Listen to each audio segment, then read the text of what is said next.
Cool. So it's time now, so we can start. Okay, so yeah, hi Jesrina, and thank you so much, joining this podcast. And people also Lavanya and Abhishek and Ram Sudhar. Hi Sanjeev. Hi. So yeah, thank you for joining this podcast. Okay, and yeah, definitely we're gonna start this podcast within a minute or 2 minutes and all. So yeah, so today we are going to discuss about the design thinking. It's no more a buzzword now. It's a lot of companies using this design thinking as their tool, mostly the uh, uh, product managers who are dealing with coming up with a new uh, product and launching new product, or decision makers of any entrepreneur, any business entrepreneur. They need this tool to understand the consumer perspective, whether that this product going to work in this industry or over the period or not, and all. So that this is most of the companies are uh, like successful companies are now using these design thinking tools to get their consumers perspectives, or what is the pain point of customers and all. They are coming up with this design thinking and all. So yeah, so we're going to discuss in this podcast, we're going to discuss about some very important key, I would say, topics regarding this design thinking. And those are like what is design thinking actually, and how to do design thinking, how to think design like a design thinker, and what is the process of design thinking. And of course, what are the major companies that are using this design thinking, and what is the future of design thinking and this. So yeah, so definitely we have with us with like expertise today, Jesrina, who is connecting us from Malaysia. And I really honored that she accepted my invitation. And talking about her, she's a professional trainer, coach in design thinking, and she's a academian also. And she did her PhD in entrepreneurship and development from Taylor's University, Malaysia. Okay, so welcome, Jesrina, and it's my pleasure that I'm having you today, and managing your time for this podcast. I'm definitely audience, this will be a very impactful session, and you guys can ask your questions also, and we'll manage our time, and um, fulfill your requirement, fulfill your queries. So yeah, Jesrina, so yeah, that I know all about your professional career, and all. But I would like to know, and I think audience would like to know more about your profile and your uh, current work, and how you start this design thinking career, and that I wanted to know about. Yeah, so you can start with giving your introduction. Yeah, just Sure, Mirdul. I hope you guys can hear me. yeah. Thank you so much for the invitation. Um, Yeah. Maybe I'll just introduce myself a little bit. Yes, I'm an academic at Taylor's University. I did my PhD in entrepreneurship development at University of Malaya. So over the years, I also became a certified coach, and I also took up design thinking. So at Taylor's University, we kind of like to look at the future a little bit more. So we were one of the few universities in Malaysia that actually took up design thinking and actually practice it as a module for the entire university. So we came from the angle of entrepreneurship because we feel that everyone might want to be an entrepreneur one day. You can be a doctor who runs his own business. You could be an engineer who runs his own engineering company, right? You could be a dentist. You could be anyone who wants to start a business, even a lawyer, for example, right? So design thinking in Taylor's, we actually started it in 2018, late 2018. Which was back then, it was actually very, very new in Asia, especially in Malaysia. And we started, as I mentioned, for the whole university. In fact, it's still being offered for the whole university. And since I was asked to take up this module and also take up this whole idea of design thinking, it was very interesting to begin with. It was a challenge initially, of course, but it was very, very interesting. So why would I say so is because, frankly speaking, I think design thinking is a skill, right? It's not something that, we can learn about it, right? You can learn the 5 steps, but it's not something that it's, overnight we become an expert. It takes time, right? So it is a skill because it's a very futuristic skill, in fact. I'll come to that in a while. If you look at the World Economic Forum, right? So the World Economic Forum has said that in 2015, some of the skills that is required is very much tech-based, right? But moving forward, we are looking at other kinds of skills: innovation, creativity, empathy, those kinds of skills. Why? Because we are looking at moving and thinking in a different direction. Okay, so essentially, maybe I'll start off by saying what is design thinking. So it's a methodology that provides a solution-based approach to solve problems. All right, okay. So this was started in Stanford University by the design school, all right? And when people look at solving a problem, right, they don't actually look at what exactly is the problem. So we realized then that, hey, we need to find out the exact problem. So they came up with these steps. So this design thinking is actually very useful in tackling complex problems, okay? Basically by starting to understand human needs, all right? So it also reframes the problem in human-centric ways. So it comes back to, what does your customer want? Or what does your staff want? All right, it's not like, okay, I think this is what should happen. No, okay, it goes back to what someone else wants. Who's your target, for example? So when we go through the steps, another thing that is also very important is the brainstorming sessions, right? So I think today we only have half an hour, but normally we will talk about the different kinds of thinking strategy. For example, convergent, divergent, those kinds of brainstorming activities, right? And the good thing, or I would say the amazing thing about design thinking is that it's a very hands-on approach, right? Where we talk about prototyping and testing as well. So looking at the what are the core attributes of design thinking? So one of it is actually to collaborate, right? So when you're doing design thinking, it's not a standalone method. It's a method which is usually done in teams. All right. Yeah.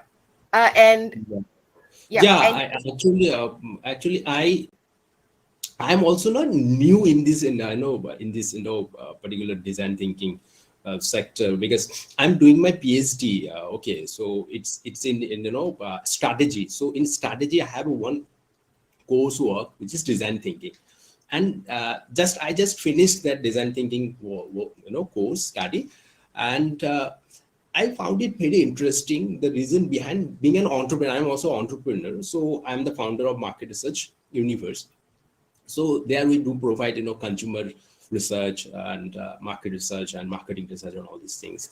And what I found that if you wanted to come up with a new innovative product or revolutionary kind of a product or services and all, then I think design thinking is the best tool we can use, and through that design thinking we can understand what exactly the customer is looking for, what is the this is totally driven by customer centric, thought process and all. What I feel, what I understood. And then nowadays, what happened, like, previously in historical year, we can, companies are or company owner was the decision maker to launch any product and all. So nowadays, what happening is totally, the scenario has totally changed. Now, if I talk about Amazon, most of the successful companies nowadays are very, customer centric. Now the customer centric, we have to understand the consumer's perspective, consumer's view, and all these things. And then I think understanding the customer's view and understanding their pain point, design thinking gonna help us a lot to understand first. I think this is what I understood. There is a 5-step we normally go ahead with this design thinking, like, empathize the customers, and then defining the problem, and then prototyping, and then testing and all. These are the process we go go ahead to coming up with innovative innovations and innovative product or services. So these all steps, what I found that every steps is nothing but to understanding the problem solving things. And another word I understood that here, it is, we nowadays design thinking is the best applicable tool when it is a wicked problem. Wicked problem in the sense, the problem which is, there is no right thing or wrong thing, but yeah, it is like, if you want to understand the consumer perspective, so understand market trend, then it every year it is changing, right? Every year it is changing, and new trends is coming. So consumers are shifting somewhere else every year, or every down the line 2 years or 3 years. So understanding that trend, understanding that customers, overview, their, trend and their mindset and all, then design thinking is the best tool. Through this, we can understand their, point of view, and if they are facing some issues or problems, and through our, defining the problem and coming up the solution to fulfill their requirement. This is how we can come up with new innovative product, which is nothing but to solve their, customers, problems and all. That is all I understood through the design. So that is the thing. I think, as you told, you nicely explained that, design thinking, what is the importance, how you do, what is the definition of design thinking, and all these things. So Jesrina, that I think what I feel is like, over the period is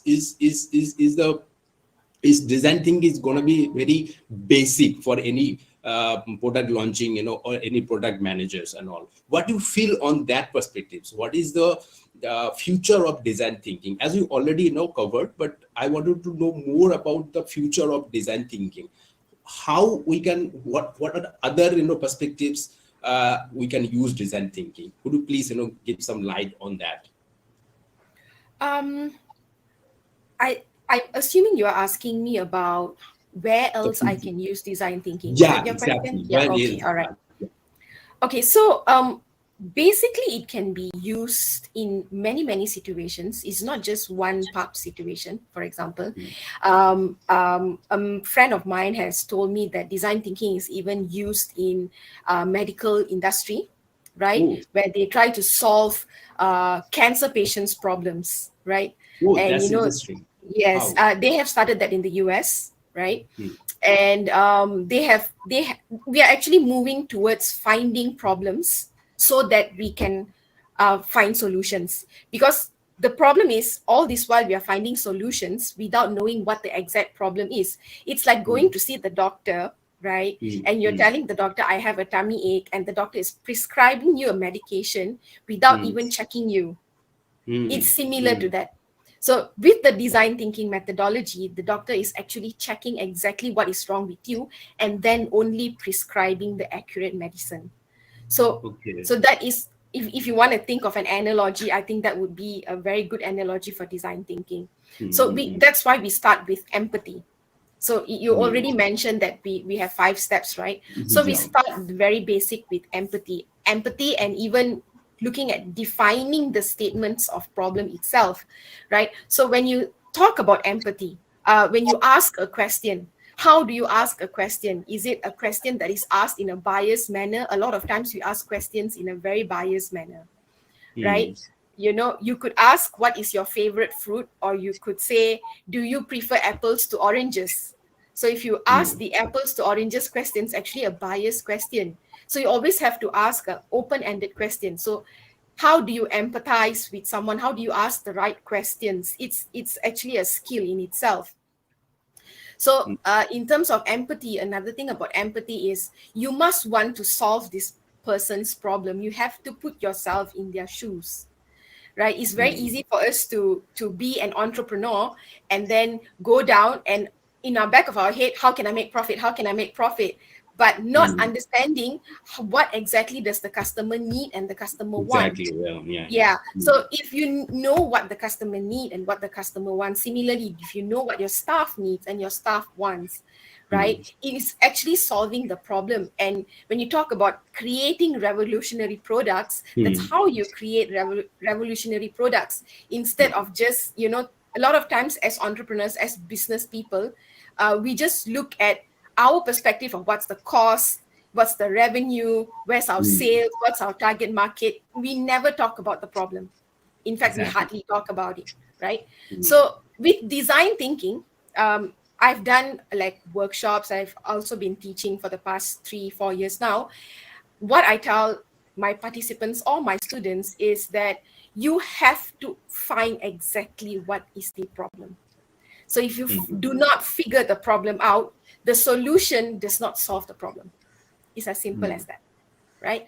So the whole process in the beginning, actually, it is the, I would say, the more interesting or more challenging part, because you want to find the right problem. So it's very much focused on finding the right problem. So later on, when you go to the brainstorming, the ideation, the prototyping and testing, that is already solving the problem. But bear in mind that we do not want to solve the wrong problem. We want to solve the right problem. Right problem. So so that's where design thinking comes in. And a lot of big companies have already gone and they have teams, right? They actually have departments that they call as design thinking teams, right? Big companies, GE, Netflix, Apple, Google, they all have teams, right? Where they actually have a design thinking group or a department. They've already started things like that. So another interesting question that you asked earlier was, why do we want to do design thinking now? What is the future of design thinking? So let me just take you back a little bit to the 18th century, where we would call it the agricultural age, right? Where almost everyone was into agriculture. There was a lot of agricultural workers. That's when we had a very different economy, right? Then the 19th century, we moved to the industrial age, right? So we came to the age of machines, right? And at that point of time, we looked at automation, things like that. So most people were factory workers, right? So we moved from agriculture to factory. Then when we came to the 20th century, we called ourselves the information age, right? Where a lot of people are knowledge workers. So we call it the age of the computer, where everyone was, we still are, in fact, hooked onto our computers, using our computers, using our knowledge, our skills that we have gained. But when we're looking forward, right, from now on, the 21st century, we call it the age of ideas, right? Where we talk about us being conceptual workers, us empathizing, us becoming creative, us becoming more innovative. That's the future, as opposed to what we used to have in the past. I mean, change is constant. In fact, change is the only thing that's constant, right? So that's why we look at design thinking. And it is a buzzword, in fact, but not many people know about it. It's still very, very new, especially in the Asian market. It's still very new. And I would think that most of developed countries, they're sorry to interrupt, the developed countries like US and UK's, most of their companies are already using this design thinking tool and coming up with new product and innovation product.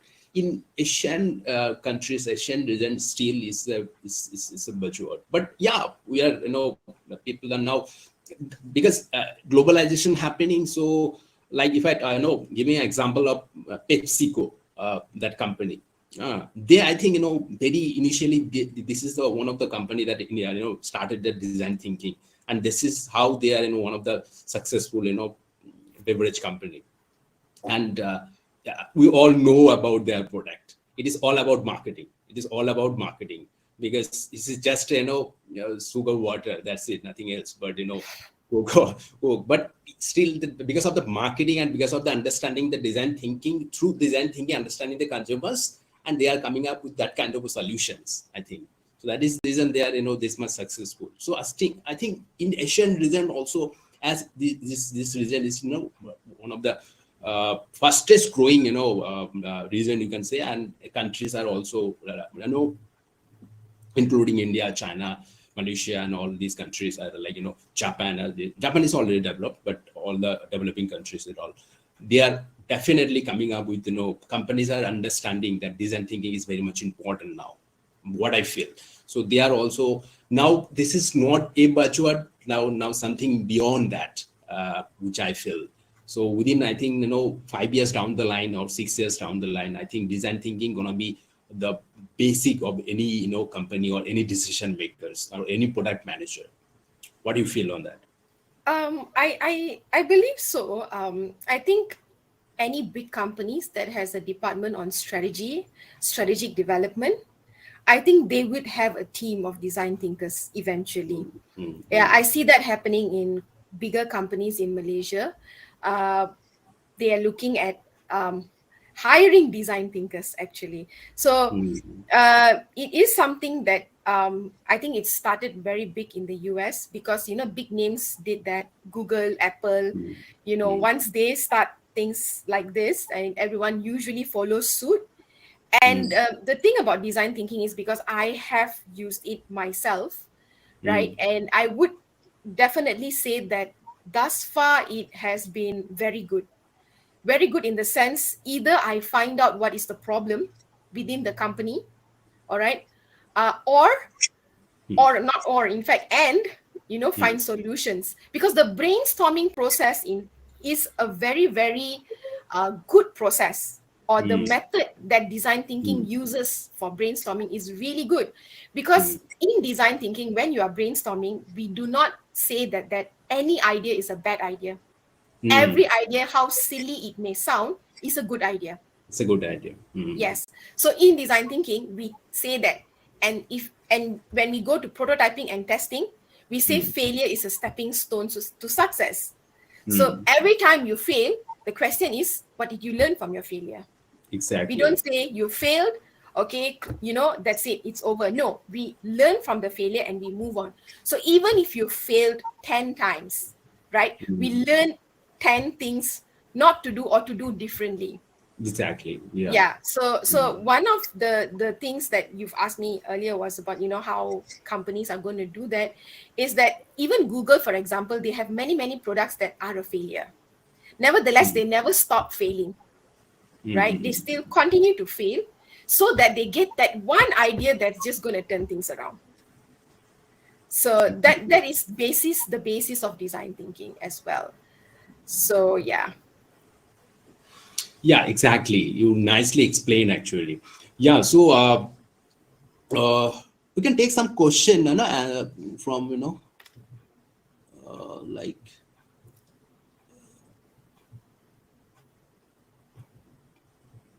Abhishek asked that, is this related to software or hardware products? It can be both. So let's say, for example, you're talking about either a product or a service, right? So here we talk about incorporating it to products, right? But I have used it in situations for services as well. For example, companies that are going through different generations and they're doing succession planning. So that's not really a product, that's more of a service, right? So we've done in that manner, and we also can see final improvements, I would say. So when we talk about a product, right, of course, a product is definitely more tangible, right? So in Exactly. that sense, Yeah. when you are doing a prototype, you can actually see, visualize it, test it out. But when we talk about a service, right, what do we do Service. in prototyping is actually we create a board, Yeah.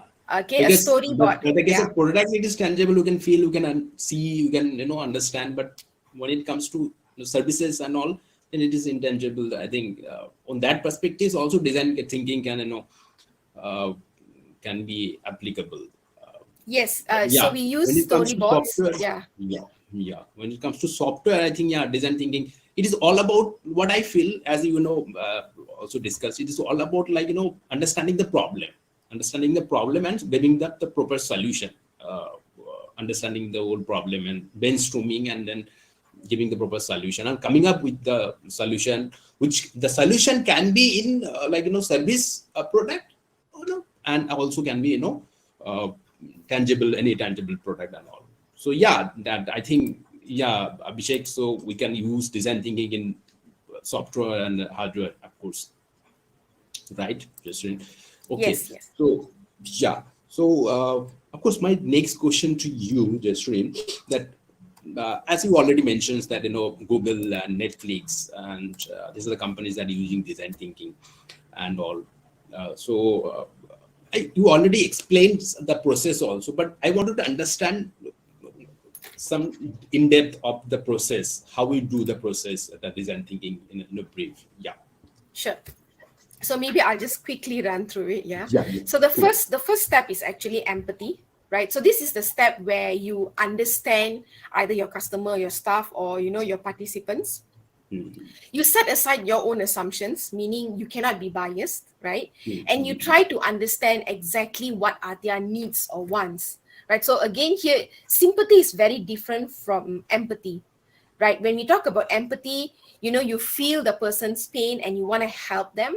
But when you talk about sympathy, you say, I understand your pain and that's it. I'm sorry for you. That's it. But there's no willingness to help further.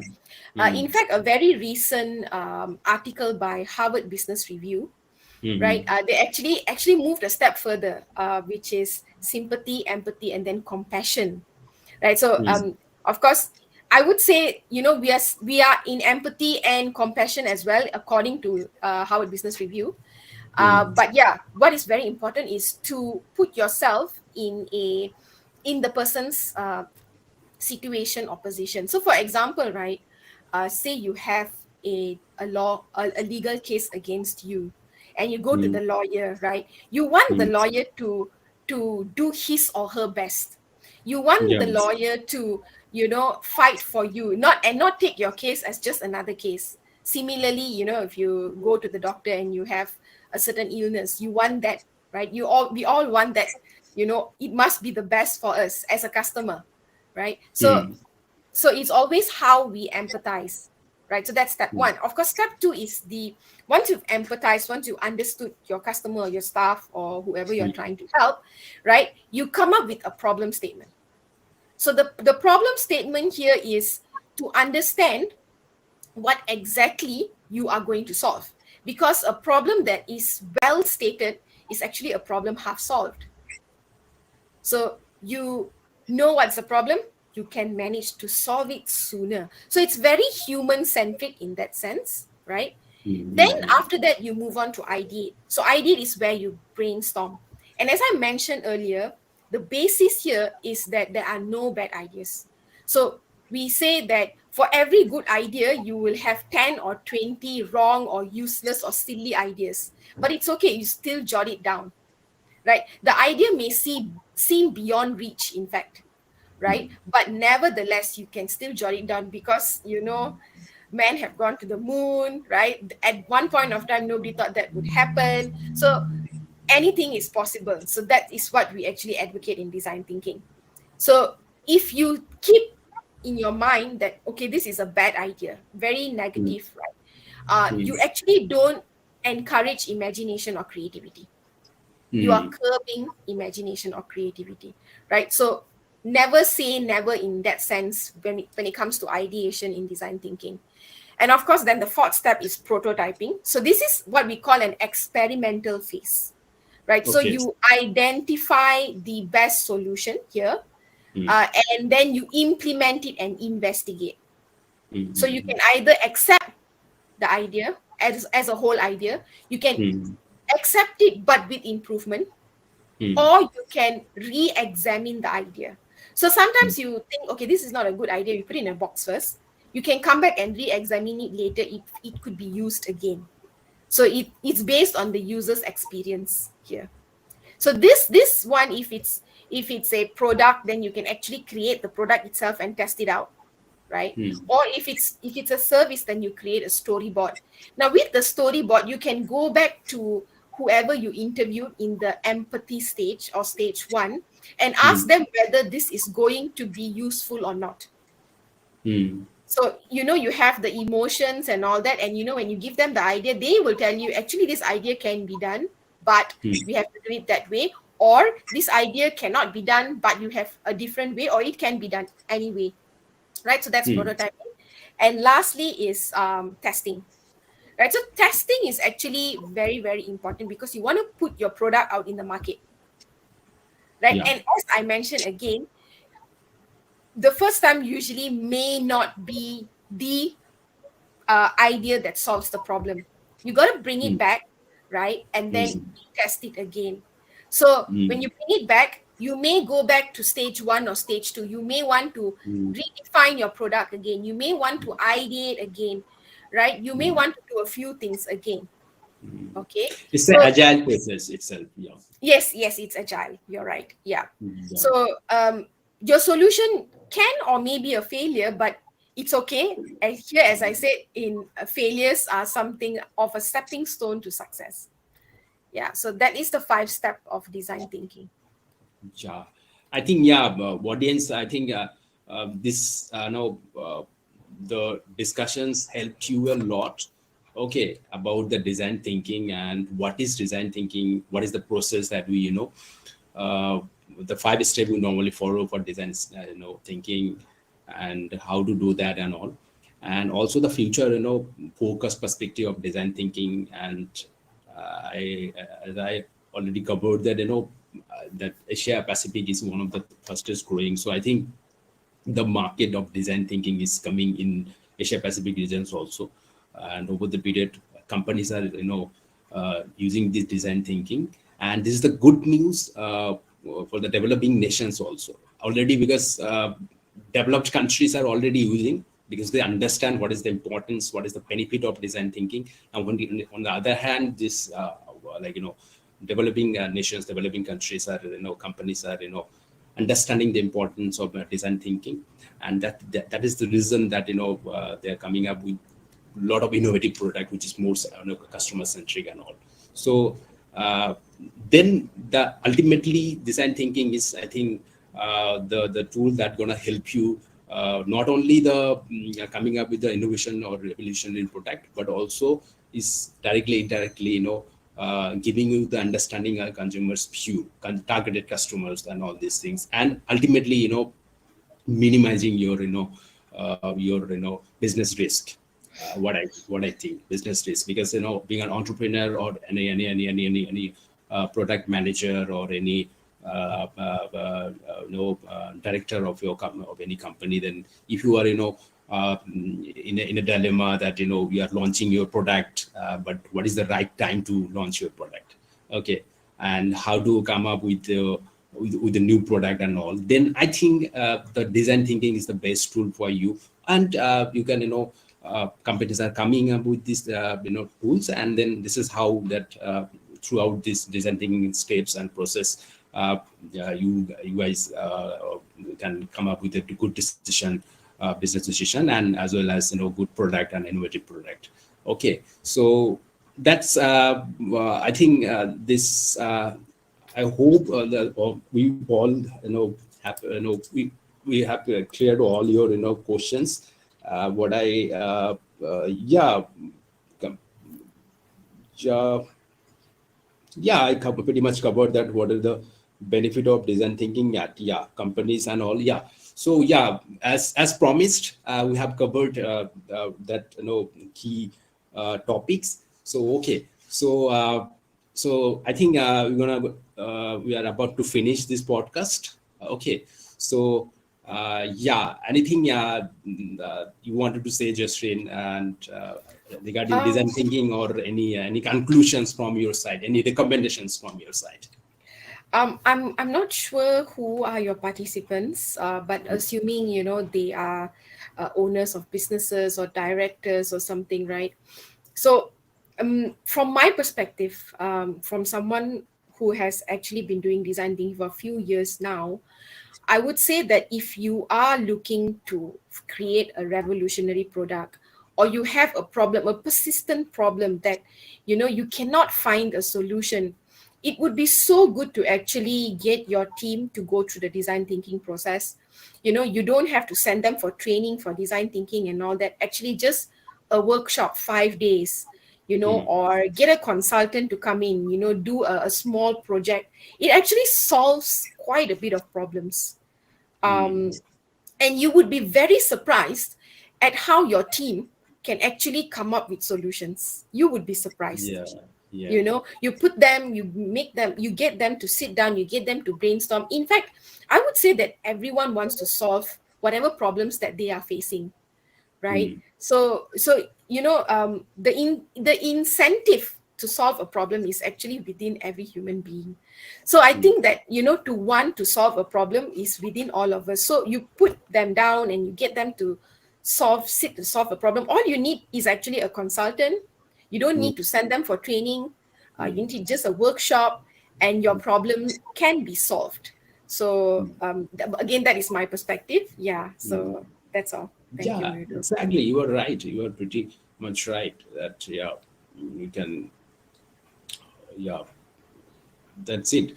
So definitely. So on that perspective, the one thing I can say for the conclusion, of this, podcast, that, yeah, uh, not only the business, owner, directors, or product managers and all, but also the when you think about this design thinking as a career perspectives, so the next generations, the students, who are interested to start their career in design thinking, then one thing I can, you know I can predict, that, the design thinking is the new boom now. Okay, that, when it comes to entrepreneurship, is the new boom now. In, of course, in developed nations, they are already developed, they know what is the importance of entrepreneurship and all. But when it comes to, like, developing countries like India, so government is, coming up with new, lot of, schemes, to, support this entrepreneurship. And I think, in Asia Pacific, regions, the major, the more countries are coming up with, this kind of a policy, like, supporting a policy of entrepreneurship, so that we can generate, more entrepreneurs in our countries and all. And when it comes to entrepreneurship, or when it comes to the career, or as a, entrepreneur, when it comes to career as a design thinking and all these things, then it is quite related. Because being an entrepreneur, you need to understand the whole product perspectives. And when it comes to product perspectives, then you need to understand how to come up with an innovative product. And when you want to come up with innovative product, then design thinking is the best tool through which you can, from the scratch, understanding the pain point of the society, and then brainstorm on, doing your research, which is nothing but the brainstorming. Okay, and then understanding that problem and defining that problem and coming up with the solution. And that solution is nothing but your innovative product. So yeah, when you want to start your entrepreneurship also, then design thinking is the basic tool, basic, strategy that you can go ahead with, and then coming up with new product. So that's it. So this is a good news for the entrepreneurs who are, we want to become entrepreneur, but they are confused about that, which product I should go ahead with. Because the typical model, most of the entrepreneurs are getting, failure, or they are not getting their success. One of the reason is their product itself. They are not creating, or coming up with, innovative product. They are still coming up with that typical model and all these things. And then when it comes to typical model, there are a lot of competitors, so you have to fight with them. If you have that, financial stability, then it's okay. If not, then I will suggest to come up with innovative product, invest your time on design thinking. What you say, right? So invest your time on design thinking, and then come up with new innovative product, and design thinking definitely will help you on that perspectives. Okay. Yes. So yeah, and all the career product managers and all, definitely is a good news for you, and that industry is booming. The trend is there, design thinking and all. So yeah, it's a growing industry, and definitely you can start your career as a design thinker and all. Okay, so yeah, that's I think we are done with today's podcast. Okay, and I would like to thank you so much, Jesrina, and connecting us all the way from Malaysia, and managing your time, and definitely will if required, then definitely will connect with you. I would like to connect with you, in the next session, in the next episode also. Okay, on another topic also, maybe in entrepreneurship, because you are expertise in your PhD doctorate in entrepreneurship development. Definitely, I would like to have you over the period also. Okay, Jesrina. So thank you so much joining today's session, and guys, thank you for joining, and that's it for today. Thank you so much. Yeah. Thank you. Bye Thank you, bye. Mirdul. Bye.